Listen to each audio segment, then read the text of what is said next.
तो welcome students, मैं हूं संतोष कुमार सेन और हमारे साथ पढ़ेंगे स्टोरी ऑफ फिजिक्स। तो स्फेरिकल मिरर की बात कर रहे थे हम लोग, और स्फेरिकल मिरर में हम लोगों ने देखा कि इमेज का फॉर्मेशन कैसे होता है। कॉनकेव मिरर के लिए, कॉन्वेक्स मिरर के लिए देखा, मिरर फार्मूला देखा, मैग्निफिकेशन देखा हम लोगों ने। तो अब हम बात करेंगे, जैसे अभी तक जो बातें चल रही थी वो थी कि अगर कोई एक मिरर है तो उससे कैसा इमेज का फॉर्मेशन होता है। लेकिन जब मोर देन वन मिरर्स अगर आ जाए, जैसे आप बार्बर की दुकान में गए होंगे कभी बाल कटवाने अपने, देखे हो कि इधर भी मिरर रहता है, इधर भी मिरर रहता है, और आपको अपनी ही कुर्सी पे बैठे बैठे आपका अपने बाल के पीछे का हिस्सा भी दिखाई देता है कैसा कट रहा है ना। और देखो कि नंबर ऑफ इमेजेस बनते चले जा रहे हैं। और बार्बर की दुकान में जो यूज होता है, हम लोग बोलते हैं कि कॉनकेव मिरर है। दाढ़ी बनाने के लिए जो मिरर यूज किया जाता है उसको भी कॉनकेव मिरर बोलते हैं हम लोग। ये चीज़ें आप लोग पढ़े हो, जनरल नॉलेज की चीज़ें हैं, हर कोई पढ़ता है। तो बस वही फेनोमेना हमें देखना है यहाँ पे कि आखिर वो इमेज का फॉर्मेशन कैसे होता है, कितना तरह का रिफ्लेक्शन उसमें है, नंबर ऑफ रिफ्लेक्शन कैसे है ना, और फिर इमेज का फॉर्मेशन किस तरह से हो पाता है, यानी कितनी दूरी पे बनेगा। तो इसकी वानगी आप देखे होंगे, जब मैं प्लेन मिरर पढ़ा रहा था तो नंबर ऑफ इमेजेस मैंने बताया। Plane mirror in the sense, मैं थोड़ा सा रिकॉल कराता हूं आपको कि नंबर ऑफ इमेजेस की जब मैंने बात करी थी, तो ये दो अगर आप प्लेन मिरर मानते हो, ये दोनों प्लेन मिरर हो गए, ठीक है ना। यहीं से शुरुआत कर लेते हैं लेक्चर की हम लोग। और यहाँ पे ऑब्जेक्ट जैसे अगर इन दोनों को 10 मीटर के डिस्टेंस पे रख दिए हैं हम लोग, और यहाँ पे एक ऑब्जेक्ट रख दिए O, और ऑब्जेक्ट की दूरी 5 मीटर कर देते हैं, यानी बीच में रखे, एकदम सेंटर में ऑब्जेक्ट को हम लोगों ने रख दिया। तो अब हम बोले थे कितना नंबर ऑफ इमेज बनेगा, तो आप लोगों ने बोला था कि इनफाइनाइट बनेगा। इनफाइनाइट आया भी था हमारा। तो कहने का ये मतलब था कि मैंने कहा था कोई दो रेज ले लेना, है ना, कोई दो रेज ले लेना कि इससे दो रेज निकल रही है, और फिर उसका रिफ्लेक्टेड रे जहां पे कट करेगा उसी को हम बोलेंगे कि यहाँ पे इमेज बनेगा। कैसे, देखो इन द सेंस क्या कहना चाह रहा हूं मैं कि कोई दो रे यहाँ पे निकला, ऐसे ऐसे दो रेज हमने ले लिया, और इसको आप मानते हो नॉर्मल, तो रिफ्लेक्शन जो होगा ऐसे होगा, I=R के सेंस में। तो रियल में तो ये इमेज, ये जो रेज है वो एक दूसरे को कट नहीं करेंगे, ये तो निकल गए बाहर, है ना, रियली में तो डाइवर्ज कर गए ये। लेकिन हमें ये रेज जो होंगे इधर से कहीं से आते हुए दिखाई देंगे, ये वाला रेज भी इधर से कहीं से आता हुआ दिखाई देगा, और यहाँ पे कहीं पे कट कर जाएगा, और ये इमेज का हम लोग बोलते हैं कि यही इमेज होगा। और प्लेन मिरर में क्या बोले थे, एक ही कॉन्सेप्ट है, जितनी दूरी पे ऑब्जेक्ट उतनी ही दूरी पे इमेज। साइज भी इमेज का उतना ही होगा जितना बड़ा ऑब्जेक्ट का साइज होगा। बाकी तो वेलोसिटी की बात हम लोग किए थे, तो स्फेरिकल में वेलोसिटी की बात करेंगे इसके बाद वाले लेक्चर में। तो इस तरह से फॉर्मेशन हुआ था हमारा। फिर यही सेम फेनोमेना इस वाले मिरर के साथ भी हुआ था।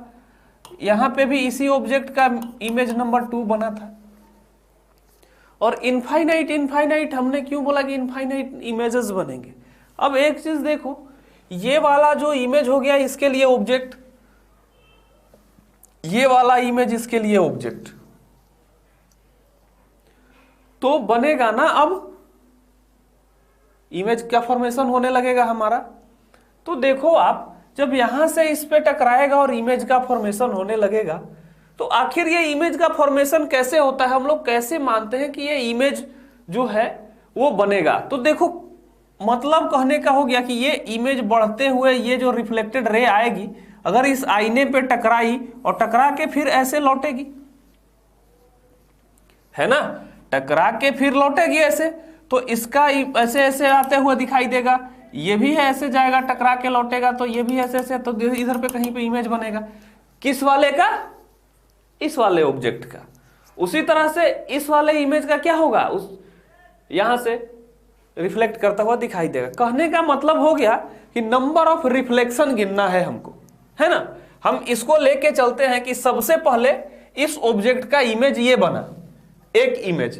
अब ये भूल जाओ आप, इस वाले मिरर को भी रहने दो, ठीक है ना, इसके थ्रू इसका ऑब्जेक्ट नहीं बनाना है, अभी इसको ऑब्जेक्ट नहीं मानना है, इसके लिए सिर्फ हम इस वाले मिरर की बात करेंगे। इन द सेंस कहना यह हो गया मेरा कि इस ऑब्जेक्ट के लिए इसके थ्रू जो मिरर बने, मिरर के थ्रू जो इमेज बनेगा, अभी उस पर हम नहीं जाएंगे, सिर्फ मिरर 1 की बात करेंगे। ये मिरर 1 हो गया हमारा और ये मिरर 2 हो गया, सिर्फ मिरर 1 की बात करेंगे। अब ये एक रिफ्लेक्शन हुआ, एक बार रेज आई टकराई, नंबर ऑफ रिफ्लेक्शन 1, तो इसके थ्रू एक इमेज बना। फिर यही वाला रेज आते आते कहीं ये जो मिरर होगा हमारा, क्योंकि ये ऐसे ऐसे होगा, टकराएगा ही, दूसरा रिफ्लेक्शन हुआ। ये कौन सा रिफ्लेक्शन हुआ? दूसरा। यही सेम सेकेंड रिफ्लेक्शन यहां पे भी होगा, यानी दूसरा रिफ्लेक्शन हुआ, और फिर ये रेज आगे निकल गई। तो जब दूसरा रिफ्लेक्शन हुआ तो ये वाला इमेज जो रिफ्लेक्टेड रे है वो कहीं इधर से आता हुआ दिखाई देगा, वो भी इधर से कहीं से आता हुआ दिखाई देगा, है ना। यानी इमेज बना, कहां पे बना? यहां पे कहीं पे बना इमेज 2। किसका इमेज ये बन रहा है? इस वाले इमेज को ये वाला मिरर एज अ ऑब्जेक्ट ले रहा है, ठीक है ना। इस वाले इमेज को ये वाला mirror as a object consider कर रहा है, समझ गए ना। अब इनिशियल में आप लोग बोलोगे कि सर बोले थे कि इस वाले मिरर को भूल जाओ। हम इस वाले मिरर को किसके लिए भूलने के लिए बोले थे? ये ऑब्जेक्ट सबसे पहले इससे अगर बनाता तो पहला रिफ्लेक्शन जिसके थ्रू होगा, यानी पहला रिफ्लेक्शन M1 के थ्रू हमने मान लिया, इससे 2 रे निकलेगी ना, इधर भी निकलेगी, इधर भी निकलेगी। तो पहला रिफ्लेक्शन दूसरा रिफ्लेक्शन, या तो इसको पहला रिफ्लेक्शन मानो या इसको दूसरा रिफ्लेक्शन मानो, 2 निकलेगा तो नंबर ऑफ रिफ्लेक्शंस 2 होंगे। तो सीधे सीधे क्वेश्चन में हमने कह दिया कि मिरर 1 से पहला रिफ्लेक्शन हुआ है, उसके बाद उसी रेज का दूसरा रिफ्लेक्शन आपको गिनना है। तो इसीलिए हम इसको अभी कंसीडर नहीं करते। मिरर 1 से पहला रिफ्लेक्शन हुआ है, ठीक है ना, तो मिरर 1 से पहला रिफ्लेक्शन कराए, फिर इसी रिफ्लेक्टेड रे को दूसरा रिफ्लेक्शन कराना है, ठीक है ना। दूसरा रिफ्लेक्शन किसको बोलेंगे? सेम रिफ्लेक्टेड रे जाके अगले मिरर से टकराएगा तो, ठीक है ना। तो ये दूसरा रिफ्लेक्शन हुआ। तो कहने का मतलब होगा कि नंबर ऑफ रिफ्लेक्शन अगर 2 हो गए तो फिर इमेज कहां बनेगा? अगर क्वेश्चन आपसे पूछा जाए कि एक ऑब्जेक्ट है जो 5 मीटर की दूरी पे रखा हुआ है और पहला रिफ्लेक्शन मिरर 1 के द्वारा होता है, तो 2 रिफ्लेक्शन के बाद इमेज का डिस्टेंस कितना होगा मिरर 1 से? क्वेश्चन अगर बोले कि आप इसका क्या करो, फर्स्ट रिफ्लेक्शन जो है, फर्स्ट रिफ्लेक्शन वो किससे हो रहा है? फर्स्ट रिफ्लेक्शन जो है मिरर 1 से आप मानो, यानी M1 से मान लो। तो आफ्टर 2 रिफ्लेक्शन, यानी 2 रिफ्लेक्शन के बाद क्या होगा? इमेज का डिस्टेंस आप बताओ, इमेज का डिस्टेंस बताओ आप किससे? फ्रॉम मिरर 1 से, या मिरर 2 से भी पूछ सकता है, किसी से पूछे, हमने पूछा मिरर 1 से बस। तो देखो पहला रिफ्लेक्शन मिरर 1 से मानेंगे, तो यहां से रेज निकला और मिरर 1 से पहला रिफ्लेक्शन हुआ, फिर ये जाके दूसरा टकराएगा और इसका इमेज बनेगा यहां पे कहीं पे। किसका बना? इस वाले इमेज को ये वाला mirror as a object consider किया। क्यों? क्योंकि ये वाला रेज डायरेक्ट देखो यहां से आते हुए दिखाई दिया ना, वहां से आते हुए दिखाई दिया और इस वाले मिरर पे टकराया। ये मिरर को आप बड़ा मान लो कि ये मिरर बड़ा है, ठीक है ना, या छोटा, और ऐसे भी जो जाएगा वो भी यहीं पे कट करेगा तो फिर इस पे टकरा जाएगा, वो टकराता ही है ऑलरेडी। तो सोच लो ये इमेज इस वाले मिरर से कितनी दूरी पे हुआ? पहले तो ये 5 पे था, तो ये भी 5 पे है ना, इधर में 5 मीटर पे बन गया है। तो यहां से 10 और 5 15 मीटर, ऑब्जेक्ट हो गया 15 मीटर पे, तो यहां से जो इमेज होगा वो भी 15 मीटर पे बनेगा। तो आफ्टर 2 रिफ्लेक्शन इमेज कहां बना? मिरर 1 से 10 और 15 कितना हो गया? 25 मीटर, तो इमेज का डिस्टेंस हो गया कि 25 मीटर पे बना है फ्रॉम मिरर 1 से आफ्टर 2 रिफ्लेक्शन। यही है कॉम्बिनेशन ऑफ मिरर का कॉन्सेप्ट। इसी में कंडीशंस होंगे हमारे अलग अलग। स्फेरिकल मिरर में चलेंगे हम। पहले मैंने प्लेन मिरर इसलिए समझाया क्योंकि आपने प्लेन मिरर को पहले पढ़ रखा है और ये फेनोमेना आपको पता है, तो इजिली समझ में आएगा। अब स्फेरिकल मिरर में हम चलेंगे और बारी बारी से हर एक कंडीशन को, 2 कंडीशंस में लूंगा और एक एक कंडीशन में अलग अलग केसेज होंगे, ठीक है। तो सबसे पहले हम कंडीशन 1 मानते हैं।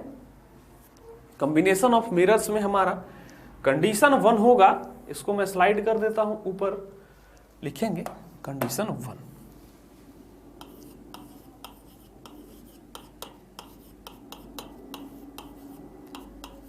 कंडीशन 1 अब ये है क्या? पूछोगे कि सर आप किसको कंडीशन 1 बोल रहे हो? तो कंडीशन 1 है हमारा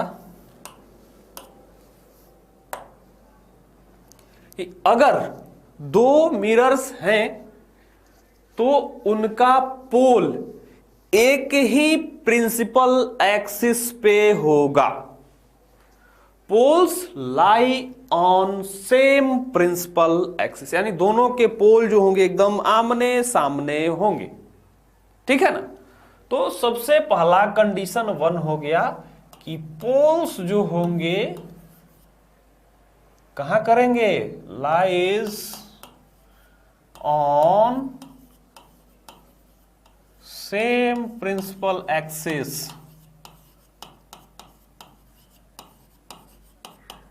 ठीक है, same principal axis. Same principal axis कहने का मतलब हो गया कि जैसे ये हो गया एक मिरर, ये हो गया दूसरा मिरर, इसका पोल ये, इसका पोल ये, तो ये दोनों ऐसे, ये मैं कहना चाह रहा हूं ये सेम प्रिंसिपल एक्सिस, यानी दोनों के पोल एक ही प्रिंसिपल एक्सिस पे हैं। तो ये पहला कंडीशन होगा हमारा, अभी जो डिफाइन करेंगे। इसमें कुछ केसेस बनेंगे, अभी क्या क्या केस में लेके चलूंगा अलग अलग मिरर को। फिर दूसरा केस कंडीशन होगा हमारा कि पोल जो होंगे वो सेम प्रिंसिपल एक्सिस पे लाई नहीं करेंगे, अलग हो जाएंगे। तो ये कंडीशन 1 है। और इस कंडीशन 1 में अब केस हम लोग बनाएंगे। कितने तरह के केसेस बनते हैं? सबसे पहला होगा केस 1। केस 1 देखो, मैं क्वेश्चन पहले लिख लेना चाहता हूं, कौन से क्वेश्चन को मैं डिफाइन करूंगा। पहले ऊपर में यहां पे मैं क्वेश्चन ही लिख लेता हूं, फिर केस 1 पे बात करेंगे। हमारा क्वेश्चन है कि find the final image. Question है फाइंड द फाइनल इमेज,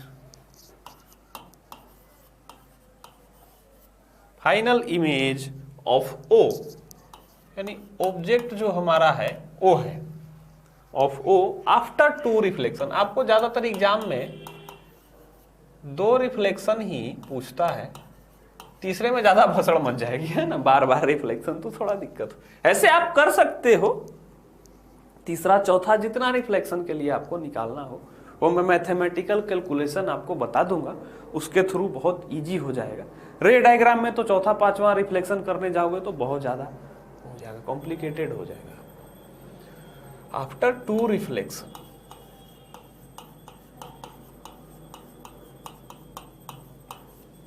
ठीक है, एज्यूमिंग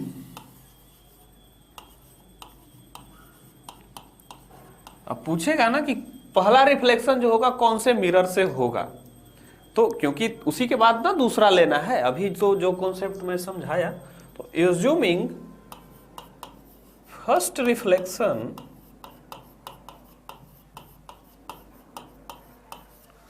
टू रिफ्लेक्शंस यस होगा यहाँ। Assuming first reflection is from M1 यानी मिरर 1। अब मैं जिसको भी मिरर 1 मानूंगा तो आप समझ लेना कि पहला रिफ्लेक्शन की बात मैं उसी से कर रहा हूं, ठीक है। तो आप चलो अब हम लिखेंगे केस 1, देखेंगे केस 1। केस 1 है क्या हमारा दो प्लेन मिरर का कॉन्सेप्ट लेकर के मैंने समझा दिया। केस 1 में हम एक कॉनकेव मिरर लेंगे और एक प्लेन मिरर लेंगे, ठीक है ना। फिर ऐसे बढ़ेंगे अलग अलग केस में। कंडीशन 1 का केस 1 कहने का ये मतलब हो गया कि एक लेंगे हम प्लेन मिरर और एक होगा हमारा कॉनकेव मिरर, ठीक है ना। कॉनकेव मिरर ये भी एक तरह से हल्का फ्लैट जैसा ही होता है, बट ये कॉनकेव मिरर होता है, ठीक है ना। अब कॉनकेव मिरर है तो बोलोगे कि सर इस प्लेन मिरर में पोल कहाँ है। तो चलो इसमें तो पोल नहीं है, बट कोई बात नहीं, हम इसको भी इसी कंडीशन 1 में मानते हैं, क्योंकि आगे से जो भी होगा अलग अलग मिरर्स की बात करेंगे तो स्फेरिकल ही लेंगे। ये तो सिर्फ समझने के लिए मैं एक बता रहा हूँ, ये केस 1 मैंने समझने के लिए बनाया है। आप देखो, अगर इसका प्रिंसिपल एक्सिस आप इसे मान लो, ठीक है, प्रिंसिपल एक्सिस आप इसे मान लो।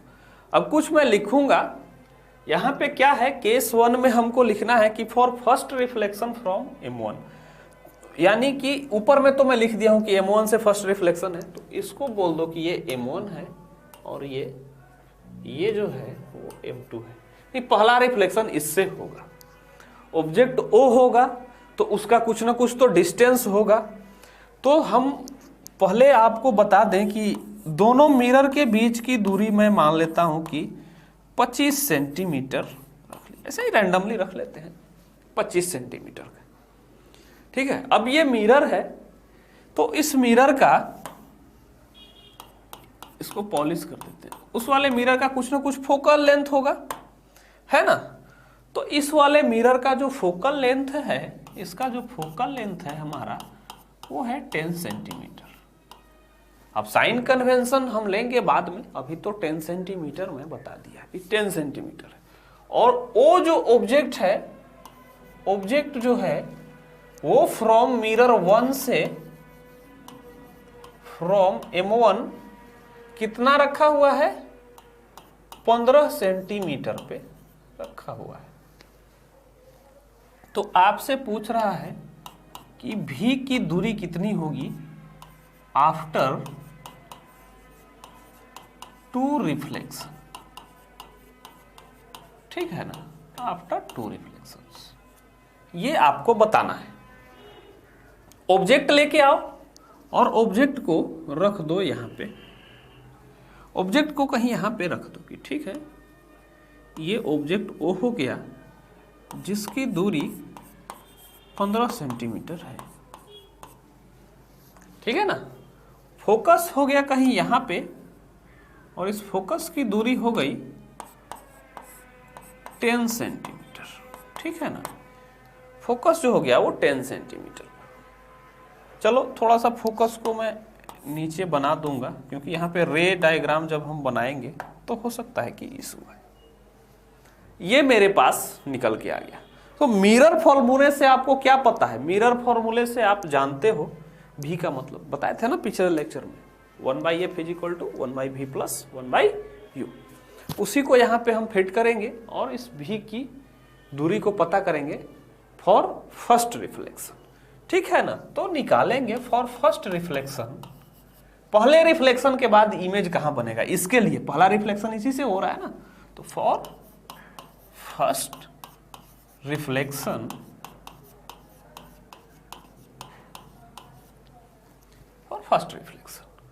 चलो V इज इक्वल टू, ये जनरलाइज्ड टर्म हमने अगर उसको सॉल्व करोगे 1/f is equal to 1/v plus 1/u को, तो V इज इक्वल टू इतना आ जाएगा।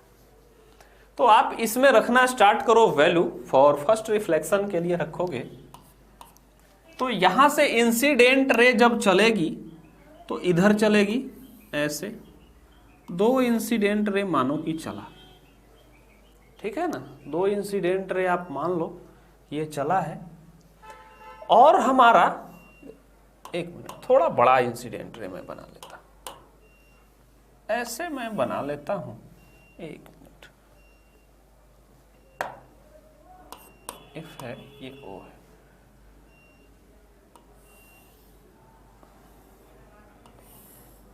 ताकि पता चले, ठीक है ना। अब ये जो पोल से डिस्टेंस मेजर होगा हमारा, तो पोल से डिस्टेंस मेजर होगा इंसिडेंट रे के अपोजिट डायरेक्शन में, तो क्या हो गया, ऑब्जेक्ट का डिस्टेंस निगेटिव। उसी तरह से फोकस को भी मेजर करेंगे तो निगेटिव, इंसिडेंट रे के अपोजिट में है, -10 डिवाइडेड बाई यू हो गया -15, और -10 और +10, तो कितना आएगा, 150 हो गया। ये ऊपर में पॉजिटिव में 150 और नीचे में कितना हो गया, -5, तो ये आपका आ जाएगा -30 सेंटीमीटर, यानी -30 सेंटीमीटर आया है।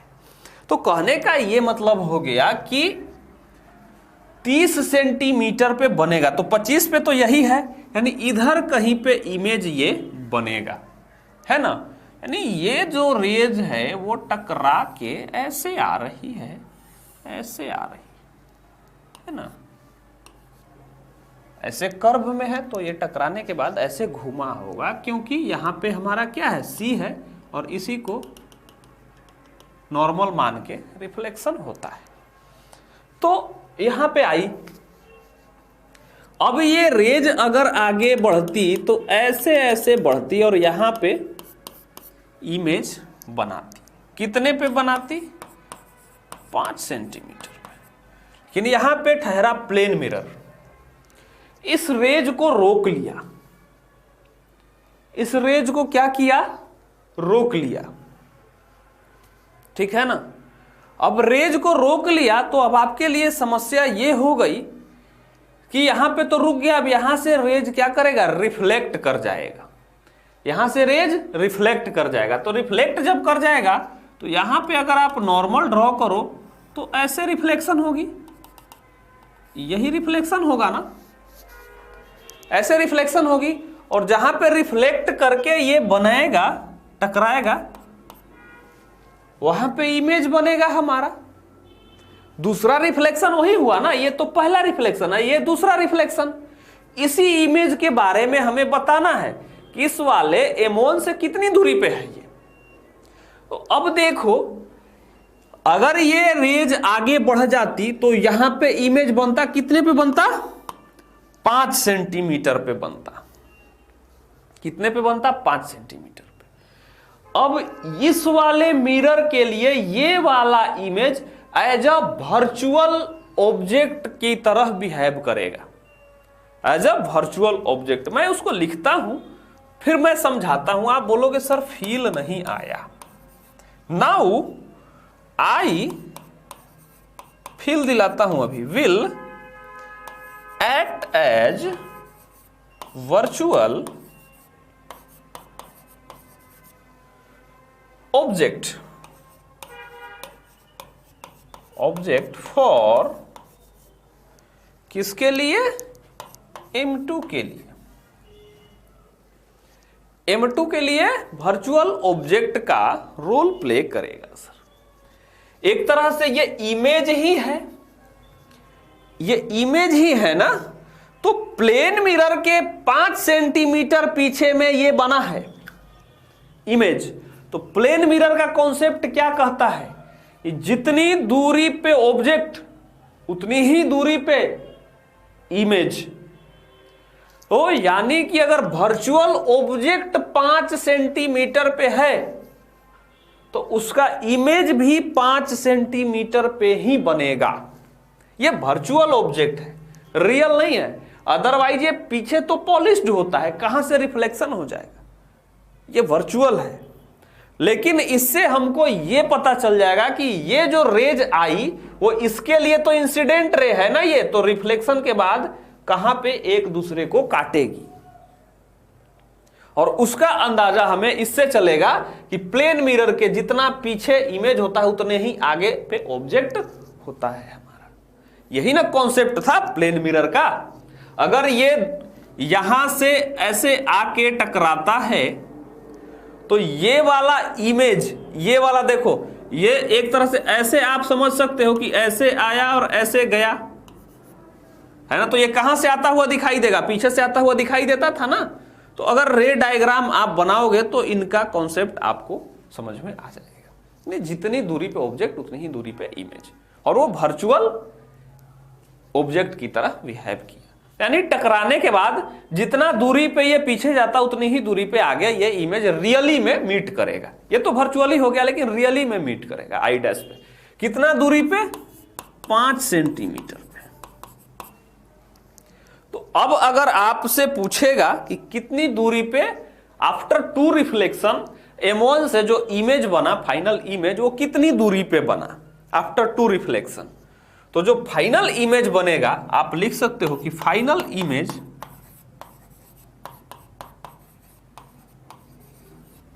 इमेज जो आपका है एट, पहले तो आई डैश कर दो उसको, जो हम लोगों ने लिखा है आई डैश जो नोटेशन दिया, एट कितनी दूरी पे बनेगा, यहां से 25 सेंटीमीटर की दूरी पे ये है और इससे 5 के दूरी पे ये है। तो कितना हो गया, 20 सेंटीमीटर हुआ। यानी final image I dash at 20 centimetre left from M1 and 5 centimetre right from M2। इससे 20 लेफ्ट में बना और इससे 5 राइट में बना है। तो ये कुल मिला के कॉन्सेप्ट होता है जो आपको पूछता है एग्जाम में। तो ये केस 1 हो गया, कॉनकेव मिरर और एक प्लेन मिरर आया। आप इसको नोट कर लो। फिर हम चलते हैं केस 2 की तरफ, और केस 2 में ज्यादा कुछ करना नहीं है, हम क्वेश्चन यही रहने देंगे, सेम क्वेश्चन रहने देंगे।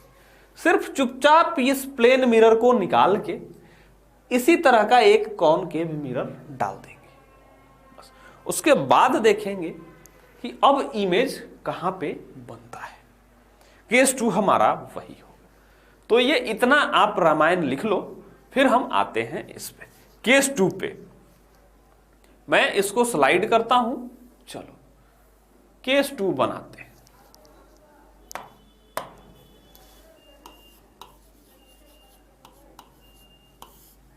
सेकेंड, अब दोनों के दोनों, अब यहां पे same pole lies on same axis का कॉन्सेप्ट आपको समझ में आएगा कि कंडीशन 1 मैंने जो क्या बताया है। तो ये देखो, ये एक मिरर हो गया, ये दूसरा मिरर हो गया। आपकी आज्ञा अनुसार इसे पॉलिश्ड कर दिया मैंने।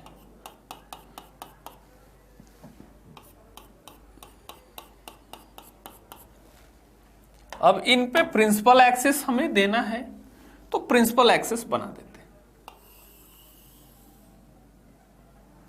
ये हो गया प्रिंसिपल एक्सिस, यहां पे हो गया पोल, इसका यहां पे हो गया पोल। अब देखो तो सेम एक्सिस पे लाई कर गया ना, poles lies on same axis. ठीक है, क्वेश्चन को सेम रहने देना। पोल से पोल के बीच की दूरी अभी भी 25 सेंटीमीटर है। इसको मानो मिरर 1, इसको मिरर 2। अब तो दोनों कॉनकेव ही है, इसको मिरर 2 मानो आप। अब जो फोकस है अभी भी, अब दोनों सेम है तो फोकस अभी भी मान लो आप, ये जो फोकल लेंथ है इनका 10 सेंटीमीटर है। पॉजिटिव निगेटिव हम आगे न्यूमेरिकल में करेंगे, है ना। तो 10 सेंटीमीटर हो गया फॉर बोथ मिरर्स, और U जो है ये फॉर बोथ, दोनों के लिए। नहीं तो आप बोलोगे कि किसके लिए बता रहे हो, for both M1 and M2, ठीक है ना। और U इक्वल टू 15 सेंटीमीटर है फ्रॉम M1 से, है ना। इसमें भी आप पूछोगे कि किससे दूरी है। बाकी का पूरा जो कहानी है वो पिछले क्वेश्चन की तरह है कि फर्स्ट रिफ्लेक्शन किससे होगा, M1 से होगा, और आफ्टर सेकेंड रिफ्लेक्शन आप इमेज का डिस्टेंस बताओगे कि कहां है। तो ऑब्जेक्ट दे दिया गया मेरा, ठीक है ना। तो आप अगर सॉल्व करने इसको जाओगे, अभी सॉल्व करने जब जाओगे तो कितनी दूरी पे इमेज बनेगा, तो क्वेश्चन तो पिछले जैसा है, इसके लिए तो अभी भी 30 पे ही इमेज बनेगा, 30 पे बनेगा, 25 ये है और यहां पे कहीं पे बना था, और ये कितनी दूरी है 5 सेंटीमीटर है ना, ये कितनी दूरी पे है 5 सेंटीमीटर पोल से। तो रे डायग्राम बनाओ कि ये जो है ऑब्जेक्ट है हमारा, यहां से गई है रेज ऐसे, फिर ये रेज जो है ऐसे लौटी है, और ये एक तरह से 5 सेंटीमीटर यहां पे मान लो, चलो ठीक है ना, तो ऐसे लौट के गई है, सॉरी, लेकिन यहां पे ठहरा मिरर क्या कर देगा, रिफ्लेक्ट कर देगा, और ये जो रिफ्लेक्टेड रेज होंगे यहां पे कहीं पे काटेंगे, इसको माने थे हम आई, इसको आई डैश। अब इसी की डिस्टेंस निकालनी है कि ये आई डैश कितने पे बनेगा। तो पहली बार तो क्या था, प्लेन मिरर था, पहली बार क्या था, प्लेन मिरर था। तो हमें ये पता था कि जितनी दूरी पे ऑब्जेक्ट उतनी ही दूरी पे इमेज। अभी भी सेम काम होगा, ये आई जो होगा इसके लिए वर्चुअल ऑब्जेक्ट का काम करेगा, वर्चुअल ऑब्जेक्ट का काम करेगा। तो इमेज कहां बनेगा, कितनी दूरी पे बनेगा, है ना। तो चलो हम बात करेंगे अब कि एक रिफ्लेक्शन के लिए तो हम लोगों ने निकाल लिया था, अब इसके बाद इसकी दूरी हमें निकालनी है। तो फॉर M2 के लिए अब कैलकुलेट करो। वहां पे तो कैलकुलेशन क्या था, प्लेन मिरर का इजी था, पता है हमें जितना पीछे उतना आगे, लेकिन अब तो इसका पता चल गया ना, ऑब्जेक्ट कितनी दूरी पे, ऑब्जेक्ट कितनी दूरी पे है, 5 सेंटीमीटर पे है, वर्चुअल, वर्चुअल ऑब्जेक्ट है जो 5 सेंटीमीटर की दूरी पे है हमारा, ठीक है ना। F क्या है, 10 है सर, आप लोगों को बहुत अच्छे से याद है। अब चलो फाइंड करेंगे, U पता है, F पता है, तो V निकालेंगे। अब बात आती है साइन कन्वेंशन की, साइन कन्वेंशन कैसे लेना है, ठीक है ना, साइन कन्वेंशन कैसे लेना है। अब ये है हमारा वर्चुअल ऑब्जेक्ट, वर्चुअल ऑब्जेक्ट। तो जब वर्चुअल ऑब्जेक्ट के लिए साइन कन्वेंशन आप लिखोगे, वर्चुअल ऑब्जेक्ट के लिए साइन कन्वेंशन आप लिखोगे, तो कैसे मेजर करोगे डिस्टेंस, है ना, पॉजिटिव में या निगेटिव में। तो अभी हमें पता करना है कि पॉजिटिव में या निगेटिव में। तो अगर ये वर्चुअल ऑब्जेक्ट है हमारा, वर्चुअल ऑब्जेक्ट है, अगर ये रियल होता तो कहां होता, इधर कहीं पे होता। रियल कहने का मतलब, जब किसी भी मिरर में देखो आप, ये था कॉन्सेप्ट मैं समझाता हूं, किसी भी मिरर में रियल जब बनता है तो टकरा के ऐसे रेज रियली में काटती हैं एक दूसरे को, और जो रेज नहीं काटती है तो उसको हम लोग ये नहीं मान लेते हैं कि ये कहीं इधर जाके ऐसे कट करेगी, है ना, वर्चुअली मान लेते हैं। तो वर्चुअली मान लेते हैं एक तरह से, इसका वो मिरर इमेज ही होता है कि ये जो रिफ्लेक्टेड रे है हमारा, वो कहीं पे जब आगे बढ़ाएंगे तो कहीं पे उधर पे कट करेगा, है ना, कहीं पे उधर पे कट करेगा। इस रेज को जब हम आगे बढ़ाएंगे तो हो सकता है कि वहां पे कहीं पे कट करे। तो अब आओ, हमने साइन कन्वेंशन में आपको बताया था कि जब पोल से जो डिस्टेंस मेजर करेंगे उस पे लेके चलते हैं कि हमारा पोल से जो डिस्टेंस होगा वो पॉजिटिव होगा या निगेटिव होगा। कैसे तय होगा, हम इंसिडेंट रे के डायरेक्शन में चलेंगे, इंसिडेंट रे के डायरेक्शन में चलेंगे। अब देखो हमारा इंसिडेंट रे जो आ रहा है, इंसिडेंट रे यही है ना, इंसिडेंट रे का डायरेक्शन देखो ये है, इसके लिए इंसिडेंट रे, ये वर्चुअल ऑब्जेक्ट, वर्चुअल ही सही लेकिन कहां है, इधर है, इधर पीछे।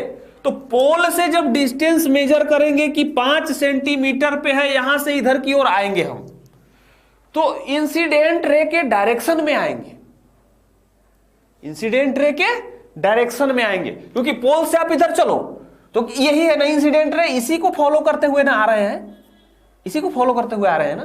तो इसीलिए जब लिखोगे आप तो यहां पे फोकस तो आप -10 कर दोगे, क्योंकि फोकस तो आप इंसिडेंट रे के अपोजिट में ही मेजर करोगे। ये रहा इंसिडेंट रे, फोकस इधर कहीं होगा 10 सेंटीमीटर, लेकिन ये जो होगा वो पॉजिटिव होगा आपका। क्यों? क्योंकि ये इसी के डायरेक्शन में हमने मेजर किया है। अब यहां से आप जब v की वैल्यू निकालोगे, यहां से जब v की वैल्यू निकालोगे कि v की वैल्यू कितनी होगी, तो आप v की वैल्यू फाइंड करो कि 1/v इक्वल टू 1/-10 -1/5।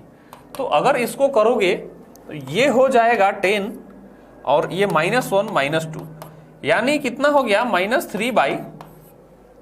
तो v की जो वैल्यू होगी -10/3 सेंटीमीटर पे होगी, -10/3 सेंटीमीटर पे होगा हमारा, है ना। तो कहने का ये मतलब हो गया कि ये जो है -10/3 और ऑब्जेक्ट है +5 पे, यानी मिरर के अपोजिट में बनता है। अगर हम ऑब्जेक्ट इधर माने हैं तो इमेज इधर बनेगा, अगर ऑब्जेक्ट इधर है तो मिरर इमेज जो होगा वो इधर बनेगा, तभी तो साइन अपोजिट हो जाता है ना। ऑब्जेक्ट और इमेज के साइन के अपोजिट होने का क्या मतलब हो गया कि दूसरी तरफ बनता है, इमेज जो है मिरर के पीछे तरफ बन रहा है। तो ये यहां पे माइनस है, यानी इंसिडेंट रे के अपोजिट में चलेंगे, इंसिडेंट रे के अपोजिट में चलेंगे कितना दूरी पे, -10/3। तो यहां से -10/3 सेंटीमीटर पे ये हमारा आई डैश बना है, ठीक है ना। तो 25 में से -10/3 घटा लो, उतनी डिस्टेंस m1 से होगा और 10/3 तो m2 से आ ही गया है। तो आफ्टर टू रिफ्लेक्शन हमारा ये होगा। ये वर्चुअल इमेज का कॉन्सेप्ट है, वर्चुअल ऑब्जेक्ट का, है ना। ऑब्जेक्ट वर्चुअली अगर जाता तो वही जाता ना, उसी का तो इमेज बन रहा है इधर, तो ये यहां पे होगा। समझ गए ना। अब अगर एक कॉन्सेप्ट इसमें यह भी है कि अगर आप इसे इमेज ही मानो कि यहां पे वर्चुअल इमेज बन रहा है, इसका वर्चुअल इमेज यहां पे बन रहा है, जो इसके लिए क्या है, इसके लिए भी वर्चुअल इमेज ही मान लोगे अगर आप इसको, तो कहां पे ऑब्जेक्ट कहां पे रखोगे कि ये इमेज बनेगा, ऑब्जेक्ट कहां पे रखोगे कि ये इमेज बनेगा, तो सेम निकालोगे तो यही वाला फंडा है। ऑब्जेक्ट अगर आप यहां पे रखोगे तब वर्चुअल इमेज बनेगा। फोकस के अंदर रखना पड़ेगा आपको, फोकस और पोल के बीच में फोकस कितना है, 10 है, तो देखो तो 10/3 पे रखे हैं तो ना पीछे बना है कि नहीं। तो इस तरह का आप साइन कन्वेंशन लगा के या मिरर फॉर्मूला लगा के कर सकते हो। ये केस नंबर 2 था आपका सेम पोल वाले पे। अब इसको आप छापो, फिर हम चलेंगे केस नंबर 3 पे और अब कॉन्वेक्स मिरर लेके चलेंगे।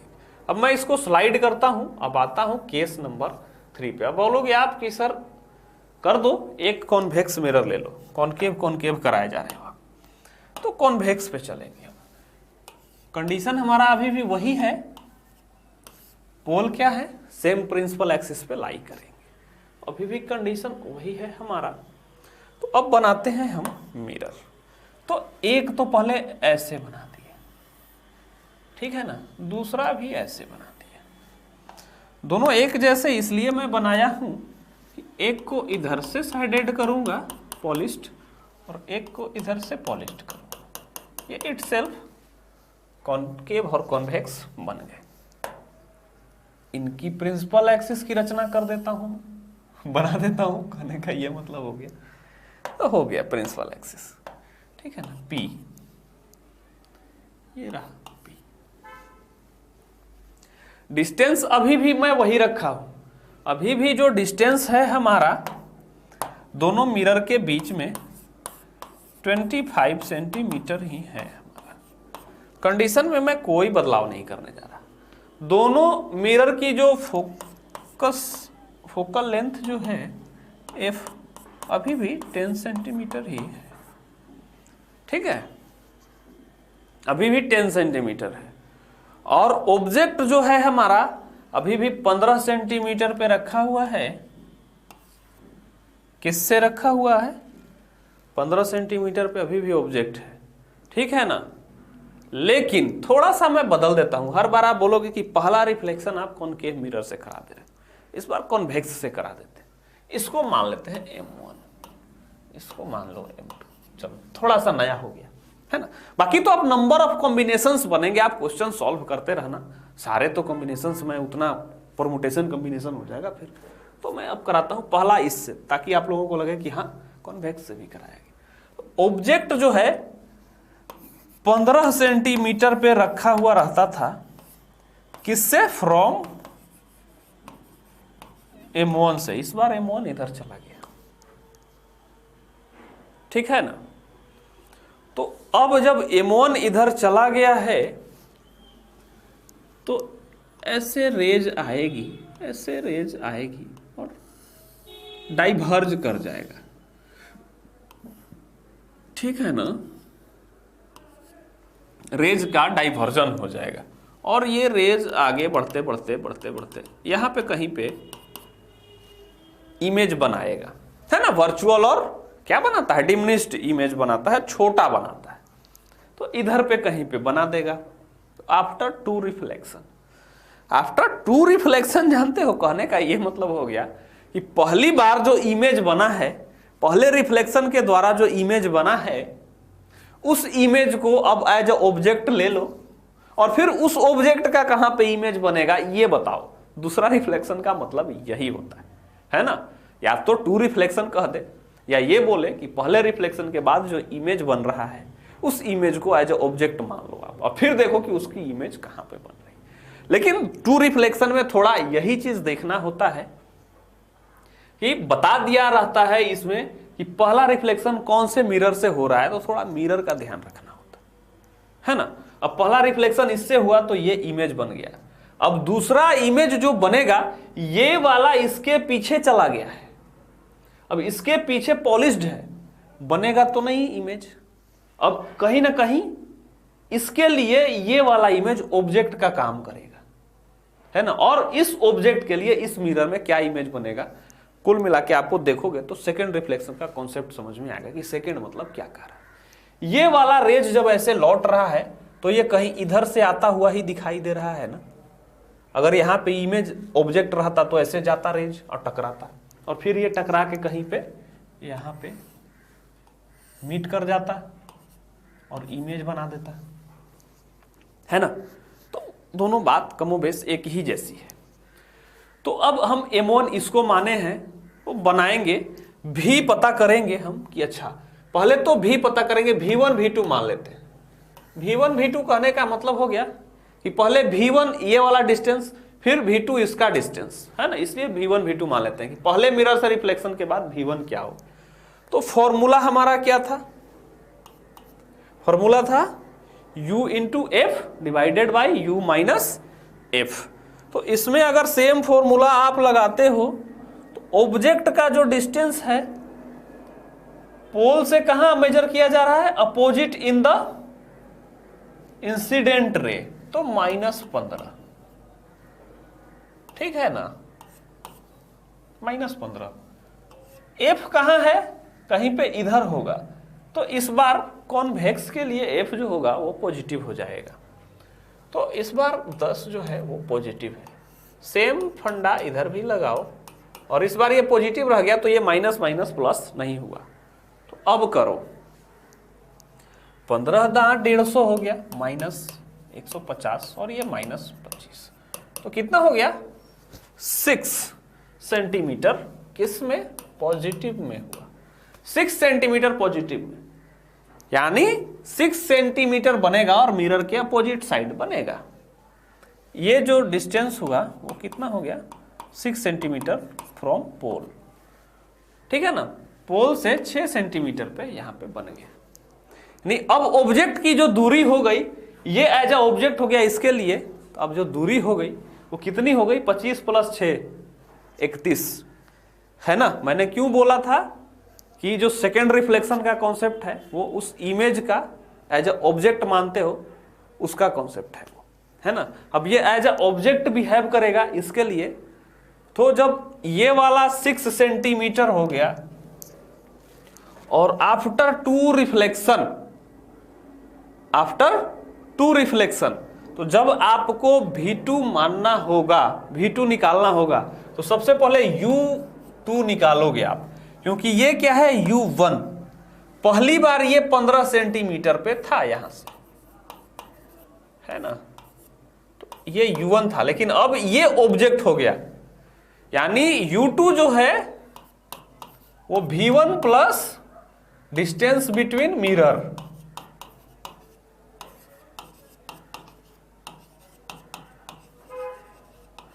डिस्टेंस बिटवीन मिरर्स ये है, तब तो इसके लिए ना ऑब्जेक्ट हो गया। तो डिस्टेंस V1 कितना है हमारा 6 सेंटीमीटर और प्लस 25 कितना हो गया 31 सेंटीमीटर। किसके लिए? इसके लिए, मिरर 2 के लिए, इसलिए U2 मैंने बोला, मिरर 2 के लिए अब ये ऑब्जेक्ट हो गया U2।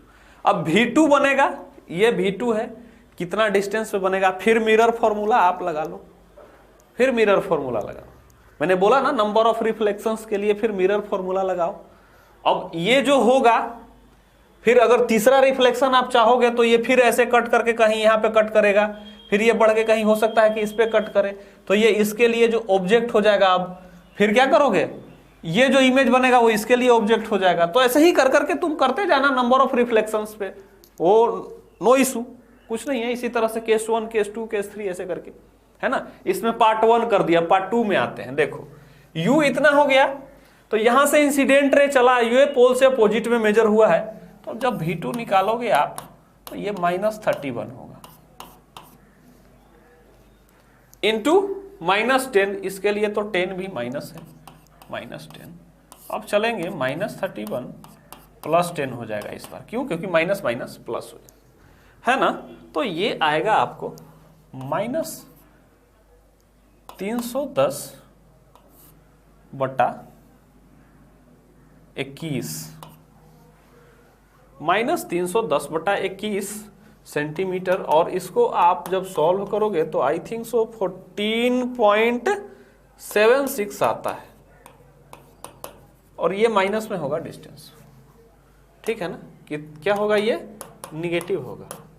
निगेटिव कहने का मतलब ये जो डिस्टेंस होगा, यहाँ पे इधर से ही मेजर करोगे ये भी, तो इंसिडेंट रे के अपोजिट में ही मेजर होगा ये V2, और ये जो बनेगा वो 14.76 सेंटीमीटर पे बनेगा, 14.76 सेंटीमीटर पे बनेगा।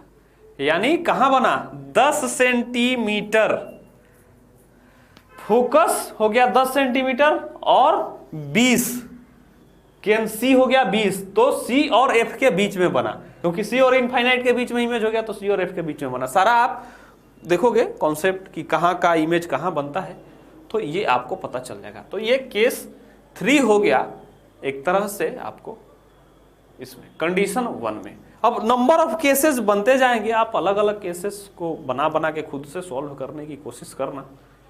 और कंडीशन 1 में इतना ही है, आप अलग अलग, इतना ही, मैं ये नहीं कह रहा कि इतना ही है, आप अलग अलग केसेस बनाना, समझने के लिए इतना ही है, इसमें आपको काफ़ी क्लियर हो जाएगा। फिर इसे ही प्रैक्टिस करना आप अच्छे से, और इसको नोट करो। फिर मिलते हैं अगले लेक्चर में, और कंडीशन 2 पे चर्चा करेंगे, जब पोल एक दूसरे के आमने सामने ना हो तब क्या होगा। उसमें एक ही केस बनाएंगे, एक बड़ा सा क्वेश्चन अच्छा करेंगे, और सारा कॉन्सेप्ट क्लियर हो जाएगा हमारा। चलिए, नहीं भूली बिसरी यादों के साथ मिलते हैं अगले लेक्चर में, तब तक के लिए पढ़ाई करते रहिए। Bye bye, sayonara.